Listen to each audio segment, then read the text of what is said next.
महाभारत में जितना इंपॉर्टेंट किरदार अर्जुन का था, उतना ही सूर्य पुत्र कर्ण का भी था। महाबली कर्ण की छवि आज भी एक ऐसे महायोद्धा की है जो आजीवन बुरी परिस्थितियों से लड़ता रहा। काफी लोगों को यह भी मानना है कि कर्ण को कभी भी वो सब नहीं मिला जिसका वो वास्तविक रूप से अधिकारी था। बेवजह ही उन्हें वो वेब झेलना पड़ा और वो धर्म के ज्ञानी होते हुए भी अधर्मियों के साथ देना पड़ा और उनका साथ देने के लिए वो मजबूर हो गए। कर्ण एक क्षत्रिय होते हुए भी उन्होंने अपना पूरा जीवन सूत पुत्र के रूप में बिताया और युधिष्ठिर और दुर्योधन से बड़े होने के बावजूद कर्ण को उनके सामने झुकना पड़ा। अगर प्रैक्टिकली देखा जाए तो हस्तिनापुर के सिंहासन का वास्तविक अधिकारी तो कर्ण ही था, क्योंकि वो कुरु राज परिवार से ही था और युधिष्ठिर और दुर्योधन से ज्येष्ठ था, लेकिन उसकी वास्तविक पहचान उसकी मृत्यु तक अज्ञात ही रही। कर्ण की छवि पर द्रौपदी का अपमान किए जाने और अभिमन्यु वध में उसकी नकारात्मक भूमिका के कारण काफी बुरा असर भी हुआ, लेकिन कुल मिलाकर कर्ण को एक दानवीर और महान योद्धा माना जाता है। यदुवंशी राजा शूरसेन की कन्या कुंती जब बड़ी हुई तो उनके माता पिता ने उसे घर आए हुए महात्माओं के सेवा में लगा दिया और वहां जितने भी साधु महात्मा ऋषि मुनि आदि आते, कुंती उनकी सेवा मन लगाकर किया करती थी। एक बार वहां दुर्वासा ऋषि आ पहुंचे और देवी कुंती ने उनकी भी मन लगाकर सेवा की।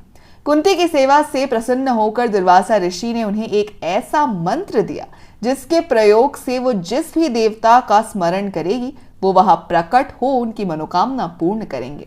एक दिन देवी कुंती को उस मंत्र की जांच करने की उत्सुकता हुई और उन्होंने एक एकांत स्थान पर बैठकर उस मंत्र का जाप करते हुए सूर्य देव का स्मरण किया और उसी वक्त सूर्य देव वहां प्रकट हुए और उन्होंने उनकी मनोकामना पूछी। तब देवी कुंती उन्हें अपने चंचल मन की बात बताती है, लेकिन सूर्य देव उनसे कहते हैं कि उनका आना व्यर्थ नहीं जा सकता और वो उन्हें एक पराक्रमी और दानशील पुत्र देकर जाते हैं और उस बालक की रक्षा के लिए उन्हें कवच कुंडल भी देते हैं। लेकिन देवी कुंती उस बालक को अपने पास नहीं रख पाई और उन्होंने उसे न चाहते हुए और कठोर मन से गंगा नदी में बहा दिया। वो बालक बहता हुआ उस स्थान पर पहुंचा जहां पर धृतराष्ट्र का सारथी अधिरथ अपने अश्व को गंगा नदी में जल पिला रहा था और तभी उसकी दृष्टि कवच कुंडलधारी बालक पर पड़ी। अधिरथ निसंतान था, इसीलिए उसने उस बालक को अपने गले से लगा लिया और घर लाकर उसका अपने पुत्र के समान पालन किया। उस बालक के कान बहुत ही सुंदर थे, इसीलिए उसका नाम कर्ण रखा गया। इस सूत दंपत्ति ने ही कर्ण का पालन पोषण किया था, इसीलिए उसे सूत पुत्र कहा जाता है। और उसकी माता राधे जो उससे बहुत प्यार करती थी, उनके नाम में उन्हें राधेय के नाम से भी जाना जाता है। उस वक्त शास्त्र विद्या पर केवल क्षत्रियों और ब्राह्मणों का ही अधिकार था और इसी वजह से कर्ण के पास सीखने की चाह होते हुए भी वो धनुर्विद्या नहीं सीख पाया। लेकिन उनकी चाह की वजह से वो गुरु द्रोणाचार्य के पास जाते हैं, लेकिन वो कर्ण का अपमान करते हुए उन्हें अपना शिष्य बनाने से इनकार कर देते हैं और बचपन से अपना अपमान सहता हुआ कर्ण किसी भी तरह से शस्त्र विद्या सीखने का ठान लेता है और वो गुरु द्रोणाचार्य के भी गुरु और महान ब्राह्मण भगवान परशुराम के पास चले जाते हैं और उनसे झूठ बोलते हैं कि वो एक ब्राह्मण है और भगवान परशुराम उस बालक की महत्वाकांक्षा और सीखने की लगन देख उन्हें शस्त्र विद्या सिखाने के लिए मान जाते हैं। और जहां कुरु राजकुमार पांडवों और कौरवों को गुरु द्रोण विद्या दे रहे थे, तभी कर्ण भगवान परशुराम की शरण में शास्त्रों की विद्या सीख रहे थे। और जब उनकी शिक्षा पूर्ण होने को आई और जब एक दिन भगवान परशुराम को यह पता चला कि कर्ण जिन्हें वो एक ब्राह्मण समझ रहे थे वो एक ब्राह्मण नहीं बल्कि एक सूत पुत्र है, तब उन्हें काफी गुस्सा आता है और वो उन्हें ये श्राप देते हैं कि जब परीक्षा की घड़ी आएगी और उन्हें उनकी विद्या की खास जरूरत होगी तब उनकी विद्या लुप्त हो जाएगी। और ऐसा ही होता है। महाभारत के युद्ध के मैदान में जब अर्जुन उन पर हमला कर रहे होते हैं तब वो उनका सामना नहीं कर पाते, क्योंकि उनके मंत्र काम ही नहीं करते और उनकी विद्या लुप्त हो जाती है।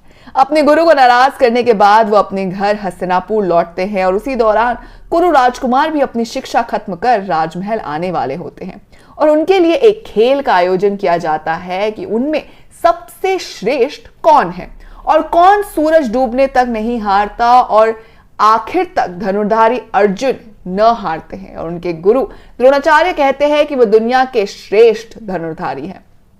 तब सूर्यपुत्र कर्ण वहां आते हैं और अर्जुन को ललकारते हैं और गुरु से कहते हैं कि अर्जुन कुरु राजकुमारों में से श्रेष्ठ हो सकते हैं, लेकिन पूरी दुनिया में से श्रेष्ठ है ऐसा वो नहीं कह सकते। और फिर वो भी अपनी धनुर्विद्या का प्रदर्शन करते हैं और उन्हें देख दुर्योधन सोचते हैं कि दुश्मन के दुश्मन को मित्र बनाने में ही समझदारी है। और सभी लोग कर्ण को सूत पुत्र कहकर उनका अपमान करते हैं। तब वो सबके सामने कर्ण का सम्मान करते हैं और उन्हें अंग प्रदेश का राजा बना देते हैं और कर्ण सूत पुत्र से अंग राज कर्ण बन जाते हैं। और यहीं से शुरू होती है दुर्योधन और कर्ण की मित्रता और अनजाने में ही कर्ण अपने छोटे भाइयों से शत्रुता कर बैठते हैं। जब द्रौपदी का स्वयंवर हुआ तब दुर्योधन, उनके मामा शकुनी और अंगराज कर्ण तीनों ही उस स्वयंवर का हिस्सा बने और कर्ण अपनी धनुर्विद्या के दम पर वो स्वयंवर जीतने भी वाले थे। लेकिन तभी द्रौपदी कहती है कि वो एक सूत पुत्र से विवाह नहीं करेंगी और एक बार फिर कर्ण को अपमान सहना पड़ता है और उनकी यही वजह बनती है द्रौपदी से भी नफरत करने की। हालांकि कई सारे ग्रंथों में यह भी उल्लेख है कि अंगराज कर्ण पांचाल की राजकुमारी द्रौपदी को चाहते थे, लेकिन द्रौपदी के भाग्य में तो पांडवों की पांचाली ही बनना लिखा था। उसके बाद कर्ण ने अपनी बचपन की दोस्त रुशाली से विवाह किया। वैसे तो उनके पिता ने रुशाली को उनके लिए चुना था और इन दोनों की प्रेम कहानी की एक अनकही दास्तान है, लेकिन कहा जाता है कि रुशाली उन्हें बचपन से ही पसंद करती थी और उन्होंने कर्ण का हमेशा ही साथ दिया और इसी वजह से कर्ण को भी रुशाली से प्रेम हो गया था। साथ ही यह भी कहा जाता है कि रुशाली कर्ण और दुर्योधन की मित्रता से बिल्कुल भी खुश नहीं थी और वो हमेशा ही उन्हें समझाती थी कि वो उनके साथ मित्रता को और ज्यादा ना बढ़ाए, लेकिन कर्ण तो दुर्योधन को अपना सच्चा मित्र मानते थे। रुशाली के अलावा कर्ण की दूसरी पत्नी भी थी जिनका नाम था सुप्रिया। उनके बारे में ऐसा कहा गया है कि जब कर्ण दुर्योधन के साथ भानुमति के स्वयंवर में गए थे तब वहां उनकी मुलाकात सुप्रिया से हुई थी। सुप्रिया भानुमति की अच्छी सहेली थी जो हमेशा ही उनके साथ होती थी और उन्हें कर्ण देखते ही पसंद आ गए हैं और कर्ण को भी वो पसंद थी और इसीलिए उन्होंने सुप्रिया से विवाह किया था। ऐसा भी कहा जाता है दोस्तों कि महाभारत के युद्ध के दौरान जब कर्ण की मृत्यु हुई तब सुप्रिया उनके साथ ही सती हो गई थी और रुशाली अपने बेटों के साथ रही थी। जब महाभारत का युद्ध करीब था तब देवी कुंती कर्ण के पास जाती है और उन्हें सारी सच्चाई बता देती है, जिसे सुनकर कर्ण को और भी ज्यादा आघात लगता है कि उनके माता ने उनके साथ ऐसा किया। और जब देवी कुंती उनसे पांडवों की तरफ से लड़ने का प्रस्ताव रखती है तब वो उनसे कहते हैं कि जिस मित्र ने हर बार उन्हें अपमानित होने से बचाया वो उस मित्र के साथ विश्वासघात नहीं कर सकते। और तब माता कुंती उनसे कहती है कि तो क्या तुम अपने ही भाइयों का वध करोगे?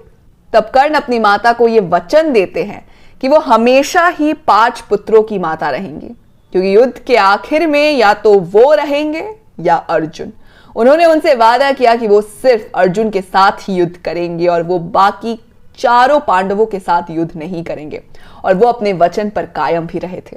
उन्होंने युद्ध के मैदान में सिर्फ अर्जुन के साथ ही युद्ध किया था।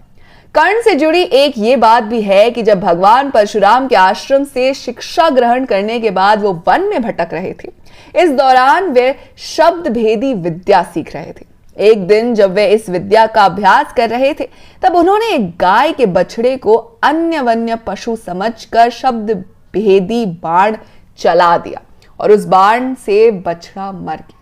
तब उस गाय बछड़े के स्वामी ब्राह्मण ने कर्ण को श्राप दे दिया कि जिस प्रकार उसने एक असहाय बछड़े को मारा है वैसे ही एक दिन वह भी तब मारा जाएगा जबकि वह खुद को असहाय महसूस करेगा और जब उसका सारा ध्यान अपने शत्रु से कहीं अलग किसी और काम पर होगा।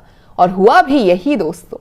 जब कर्ण का अर्जुन से घोर युद्ध चल रहा था तब उसके रथ का पहिया बार बार भूमि से धंस से जा रहा था और वह उसे निकाल कर फिर से युद्ध करने लगता है। ऐसे समय में जब फिर से उसके रथ का पहिया भूमि में धंस गया तब वह फिर से उसे निकालने गया और उसे उस समय घबराहट भी हो रही थी कि वह उसका सारा ध्यान युद्ध के अलावा पहिए पर चला गया था। वह खुद को असहाय महसूस कर रहा था। ऐसे मौके का लाभ उठाकर अर्जुन ने कर्ण को मार दिया।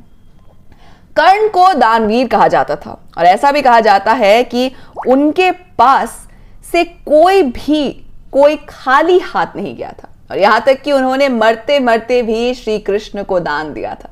दरअसल जब कर्ण मृत्यु शैया पर थे तब कृष्ण उनके पास उनके दानवीर होने की परीक्षा लेने के लिए आए।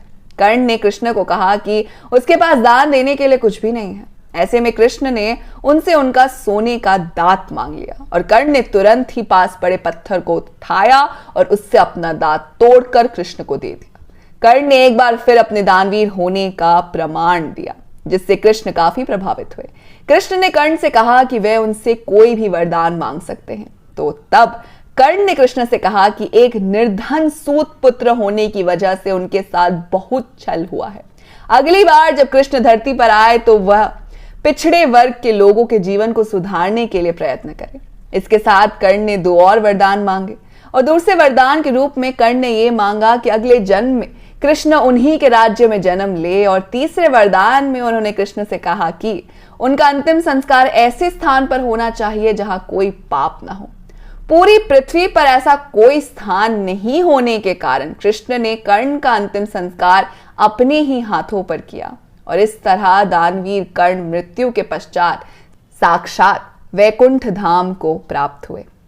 अंगराज कर्ण का नाम आज भी महान योद्धाओं में लिया जाता है। भले ही उन्होंने कई बार अधर्म का साथ दिया, लेकिन वो एक सच्चे राजा, एक अच्छे धनुर्धारी, एक सच्चे मित्र और दानवीर थे। और उनसे इंस्पायर्ड कोई कैरेक्टर हमें बाहुबली 3 में नजर आ सकते हैं। तो आपका क्या कहना है, कैसा होगा कर्ण से इंस्पायर्ड ये किरदार? हमें कमेंट सेक्शन में जरूर बताइएगा। साथ ही अगर आपको वीडियो पसंद आई हो तो इसे लाइक कीजिए, दोस्तों के साथ शेयर कीजिए, और फिल्मी दुनिया से जुड़े रहने के लिए सब्सक्राइब कीजिए हमारे चैनल बॉलीग्राड स्टूडियोज को।